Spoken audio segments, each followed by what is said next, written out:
ایک بات کہوں، بیٹیوں کو زیادہ ہنسنے سے، زیادہ بولنے سے، پاگل پن سے نہ روکا کریں، ان کو مسکرانے دیا کریں۔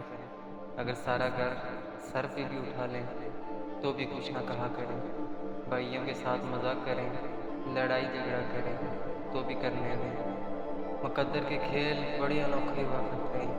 جب تقدیر کا تھپڑ پڑتا ہے نا، تو یہی لڑکیاں، یہی بیٹیاں، یہی شہزادیاں، یہی پریاں، یہی بہناں مسکرانا تو دور کی بات ہے، بولنا تک بھول جاتی ہیں۔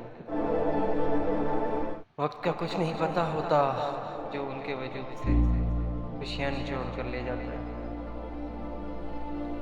اور کبھی نہیں لوٹاتا۔ اللہ پاک ہر بیٹی اور بیٹی کا نصیب اچھا کرے، ان کی عزت مان حوصلہ سلامت رکھے، آمین۔